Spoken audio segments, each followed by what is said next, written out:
Hello and welcome to the Business Standard Morning Show. My name is Ishan Gera and here are the stories for the day.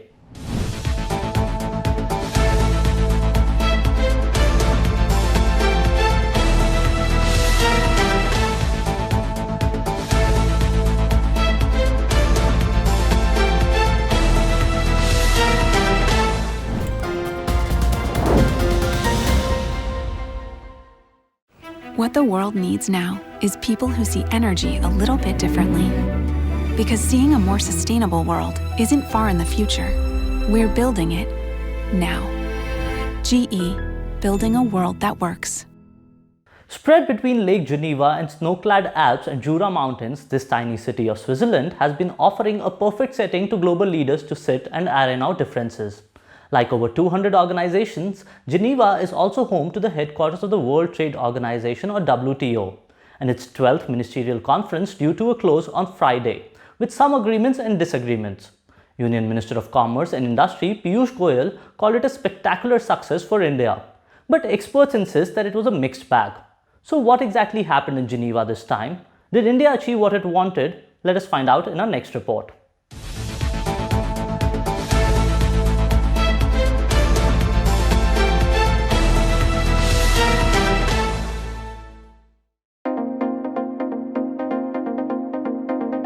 So far, the outcome of most World Trade Organization or WTO meetings has been nothing but disagreement. Members of the Intergovernmental Organization, which regulates and facilitates international trade, had agreed only once on a global deal in its 27-year history. That happened in 2013. The second ever such multilateral agreement, which was related to fishery subsidies and that created new global trading rules, came nearly 9 years later last Friday at the 12th Ministerial Conference, dubbed the MC12 in Geneva. WTO Director General Ngozi Okonjo-Iweala called it unprecedented. Initially scheduled to end on 15th June, the ministerial gathering was extended by 2 days to allow more time for reaching agreements. On 17th June, after more than 5 days of grueling negotiations, WTO members hammered out a string of decisions on fishing subsidies, COVID-19 vaccine production, food security, and e-commerce, among others. The WTO works on the principle of consensus, which means even a single member can block an agreement for any reason.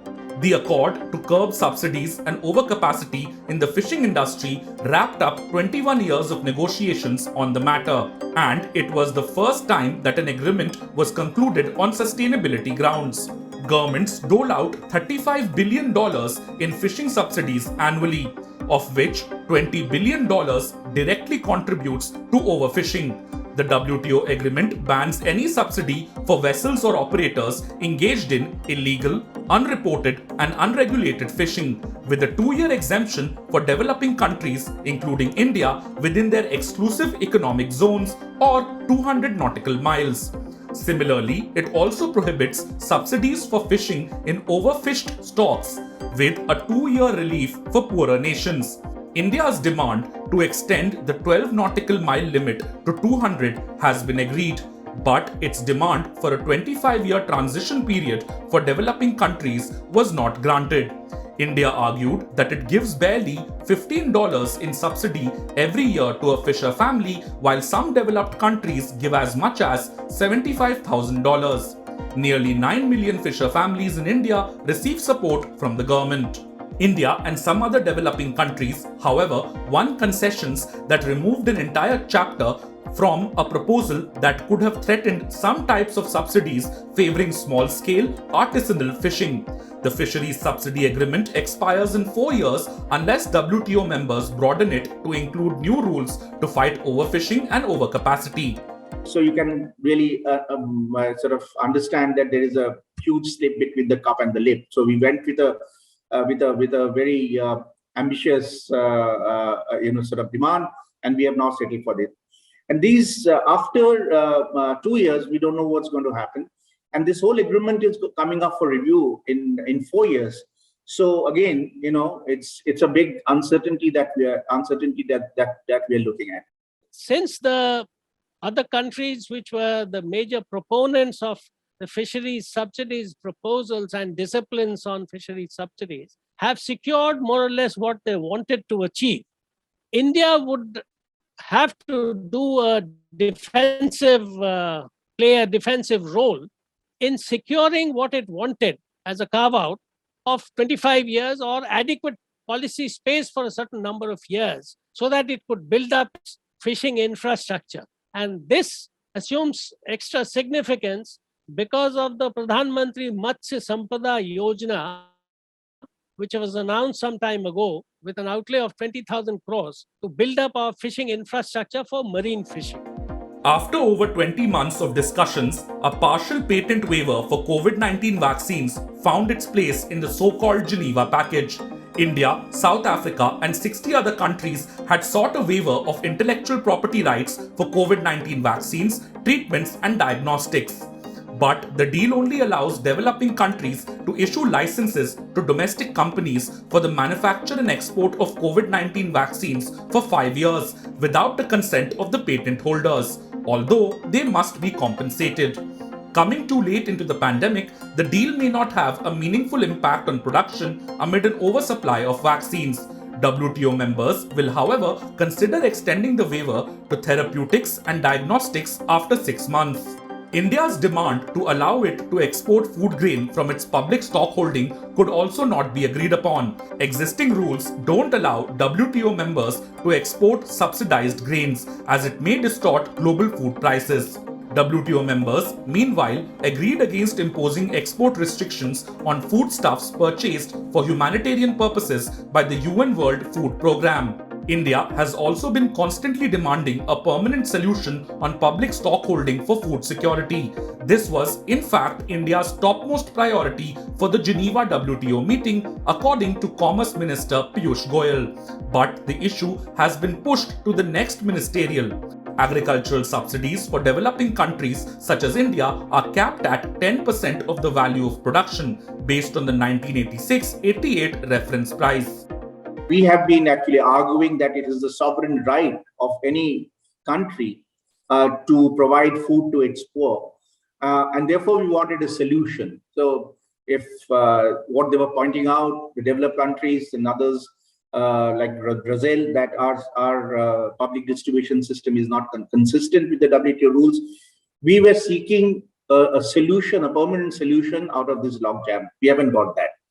The other problem was that India is now an agricultural exporter, and as India has exported increasingly, we have run into these big grain companies, the big interests in the developed countries, who are now questioning India, asking questions as to whether India is using the subsidized food that we are storing in our in the food security stocks, whether these stocks are being released in the international market, and they are trying to pressurize us on this issue. And again, there's not been any way out of this, so we will be under pressure. WTO members also agreed to maintain the current practice of not imposing customs duties on electronic transmissions until the next ministerial conference. Such e-transmissions are worth hundreds of billions of dollars a year. The moratorium was adopted in 1998 and has been periodically extended. An end to the moratorium, which India has been demanding, would pave way for tariffs on movies and music streaming, emails and video calls, game downloads, software updates, financial transactions, and corporate data flows. India, along with countries like South Africa and Indonesia, insists that the moratorium is depriving them of customs revenue from digital products, especially new technologies like 3D printing, big data analytics, and artificial intelligence. India says a reconsideration of the moratorium is important for developing countries to preserve policy space for their digital advancement, regulate imports, and generate customs revenue. A decision on India's key concerns has been deferred to a future date. Also, India has not ceded ground either. Since the developed countries appear to have achieved what they wanted on the topics that came up at the WTO, it is important to ask whether India will find itself on a sticky wicket when future negotiations on these matters are opened up again.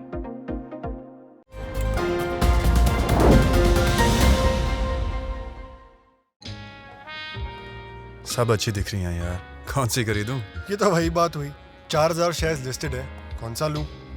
वो तो सबसे आसान है। तुझे 5 पैसा नहीं पता? अब तो सबको पता है। 5 पैसा पर है 4000 स्टॉक्स की रिसर्च, टेक्निकल टूल्स और इन्वेस्टमेंट आइडियाज। डाउनलोड 5 पैसा नाउ। अब तो सबको पता है, investing made easy and rewarding with 5 paisa. Investments in securities market are subject to market risks. Read all the related documents carefully before investing.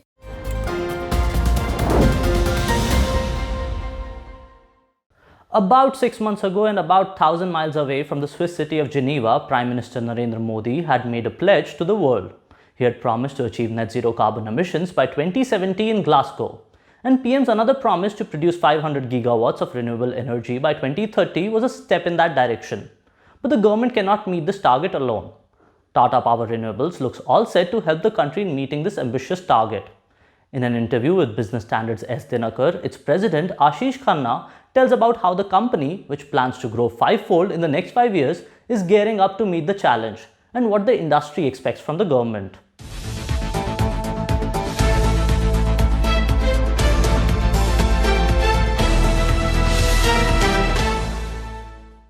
India announced a much more ambitious target, from the 175 which was due this year for renewables to now 500 gigawatts by 2030. Where and how is Tata Power placed in India's quest towards 500? We are the oldest manufacturer in this country. Where I'm sitting out, we have this manufacturing plant from last more than 30 years. And we still produce the best efficiency or the most efficient modules in this country, which can compete with any other imported product. Now we are looking for further growth.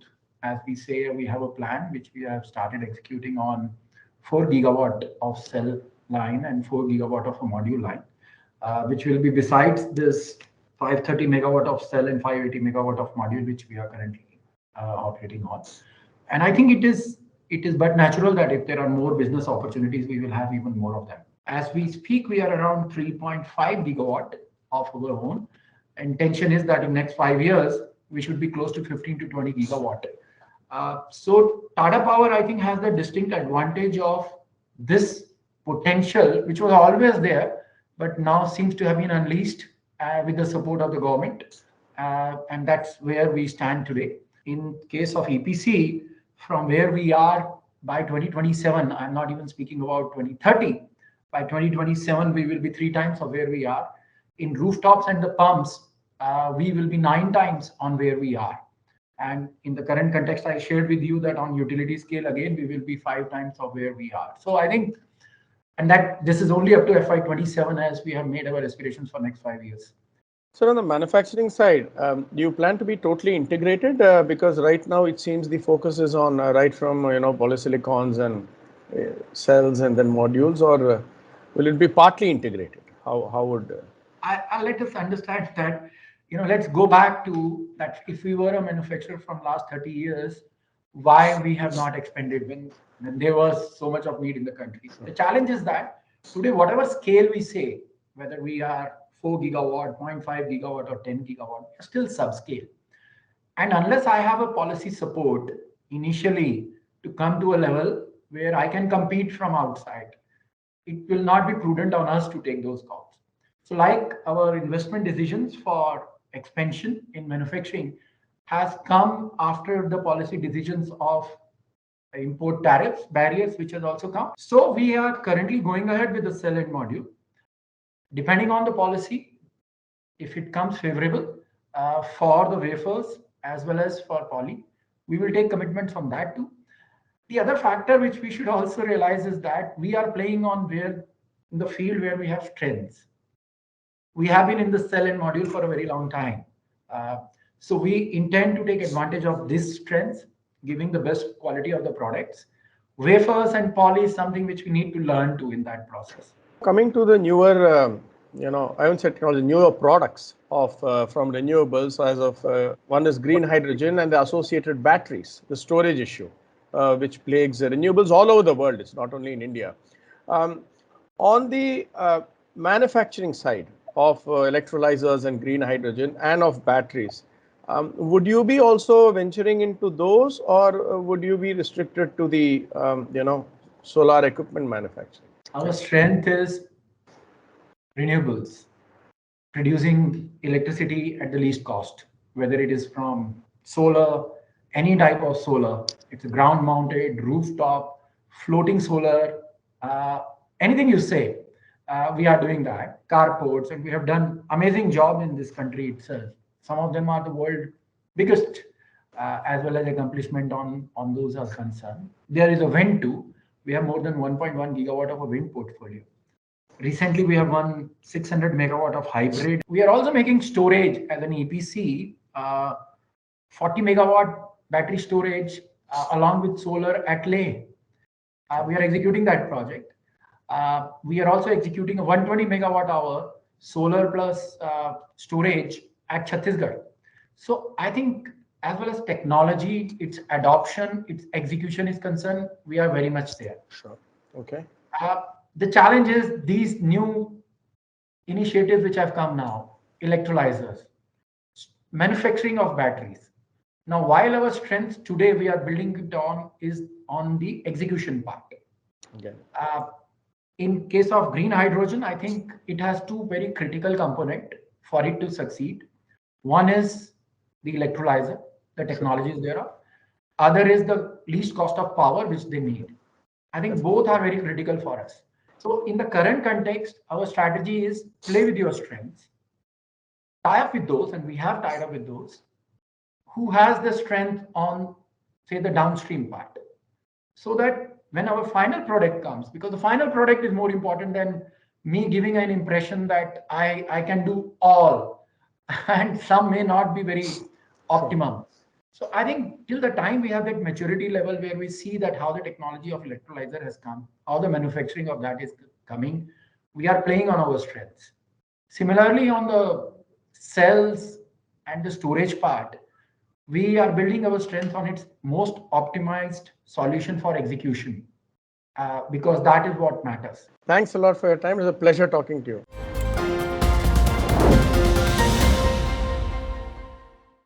यार मत पूछ यार, फिर से stocks में फंस गया। तो स्टॉक्स के साथ बॉन्ड्स, इंश्योरेंस, गोल्ड में बैलेंस कर। इसमें बहुत तामझाम है। तुझे 5 पैसा नहीं पता? अब तो सबको पता है। 5 पैसा है all in one account. Download 5 पैसा नाउ। अब तो सबको पता है। Investing made easy and rewarding with 5 paisa. Investments in securities market are subject to market risks. Read all the related documents carefully before investing.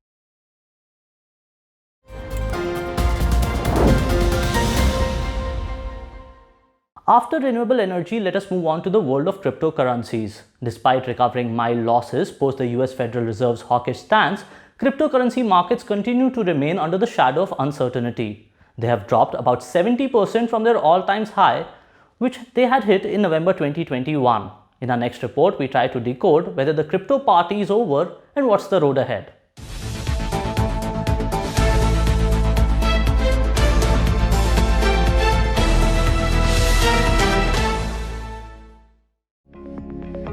The meltdown across global equity markets is casting a spillover effect on the crypto markets as well, with the global central bankers turning hawkish to abate inflationary pressures. Lack of liquidity is resulting in fund vacuum in the crypto sphere too. Reduced risk appetite, coupled with strengthening dollar, has also made investors exit crypto funds, with outflows surging over $100 million last week. That apart, popular assets like Bitcoin, Ethereum, Tether, Dogecoin and Shiba have shed up to 33% in the past 7 days. According to CoinMarketCap.com, the market cap of crypto markets has shrunk from $2.97 trillion seen in November 2021 to about $950 billion now. Analysts believe that the macroeconomic stress and movement of money towards safe securities like government bonds in a rising interest rate sphere is contributing to the carnage of crypto assets. So yeah, crypto markets broadly, including Bitcoin, Ethereum, have been seeing a correction over the past few months, and I think it is primarily because of two factors. One, the macroeconomic market situation, where there are increased interest rates, increased repo rates, and we are seeing a lot of capital moving away from private markets towards government bond, treasury bonds, and hence we are seeing price correction across all asset classes. And I think the second is market cycles. So crypto as an asset class has been on a bull cycle for the last few quarters. I think we have now entered into a slightly bearish market, which in my opinion, I think will continue to be the way forward in the near term. It all began with the Luna Terra fiasco.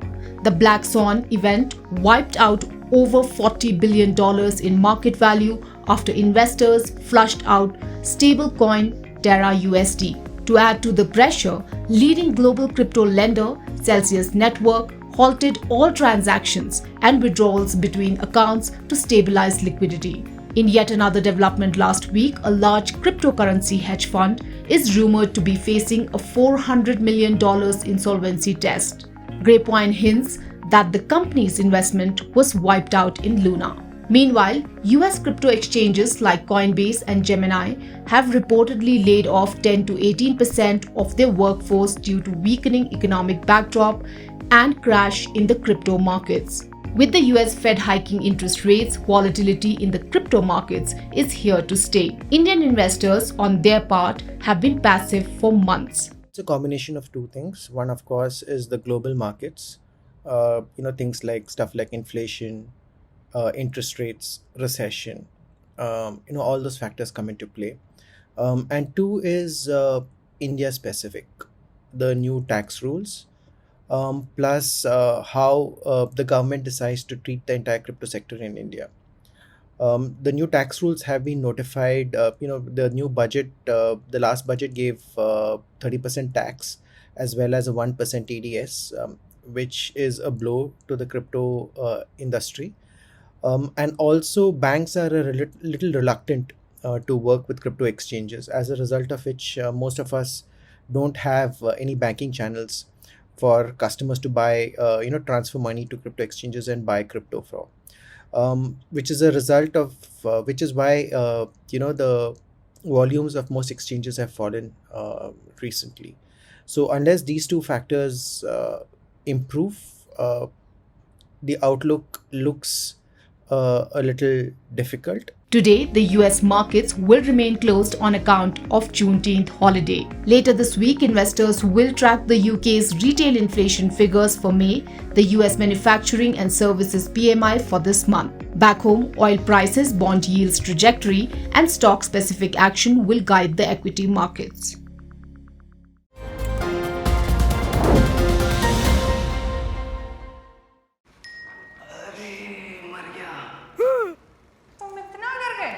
अब क्या किया? Shares में trading. तुम्हें 5 पैसा नहीं पता? ओए, अब तो सबको पता है। 5 पैसा पर मिलते हैं रिसर्च टूल्स, पोर्टफोलियो एनालिटिक्स और इन्वेस्टमेंट आइडियाज भी। डाउनलोड 5 पैसा नाउ। अब तो सबको पता है, investing made easy and rewarding with 5 paisa. Investments in securities market are subject to market risks. Read all the related documents carefully before investing.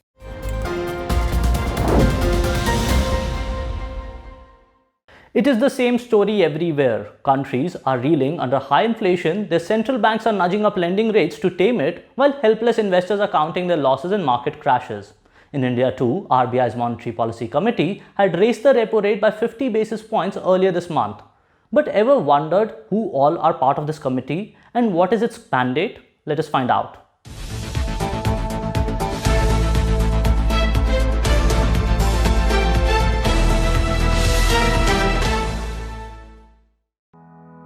The Monetary Policy Committee of Reserve Bank of India is a 6-member panel which sets the repo rate. Repo is a short-term lending rate that the central bank charges to the banks. It acts as a benchmark for all other interest rates in the economy. Out of the 6 members, 3 are internal, including the RBI governor, who chairs the committee. RBI's deputy governor is the second internal member. The third member is one RBI official who is nominated by the Central Board of RBI. Usually it is the executive director in charge of monetary policy. The other 3 are external members who are appointed for 4 years. According to the RBI, the Monetary Policy Committee or MPC, constituted by the central government under section 45ZB, determines the policy interest rate required to achieve the inflation target. RBI's Monetary Policy Department or MPD assists the MPC in formulating the monetary policy. The main objective of monetary policy is to maintain price stability while keeping in mind the objective of growth. Price stability is a necessary precondition to sustainable growth. In May 2016, the Reserve Bank of India Act 1934 was amended to provide a statutory basis for the implementation of the flexible inflation targeting framework. The amended RBI Act also provides for the inflation target to be set by the Government of India in consultation with the Reserve Bank once in every 5 years. Accordingly, the central government notified 4% Consumer Price Index inflation or CPI inflation as the target for the period from 5th August 2016 to 31st March 2021, with the upper tolerance limit of 6% and the lower tolerance limit of 2%. On 31st March 2021, the central government retained the inflation target and the tolerance band for the next 5-year period between April 1st, 2021 and March 31st, 2026. According to the amended RBI Act, the MPC is required to meet at least 4 times in a year. The quorum for the meeting of the MPC is 4 members. Each member of the MPC has 1 vote, and in the event of an equality of votes, the governor has a second or casting vote. The minutes of the proceedings of the MPC are published on the 14th day after the meeting, which includes the resolution adopted by the MPC, the vote of each member on the resolution, and the statement of each member on the resolution adopted. Once in every 6 months, the RBI is required to publish a document called the Monetary Policy Report to explain the sources of inflation and the forecast of inflation for 6th to 18th months ahead.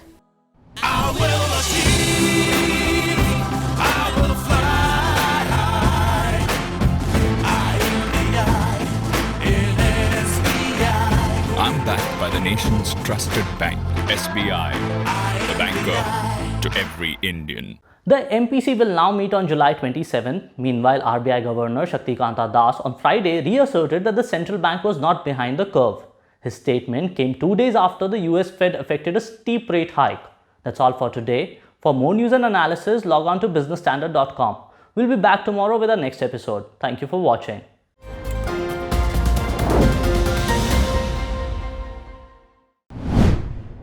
If you like this video, share it and subscribe to Business Standard.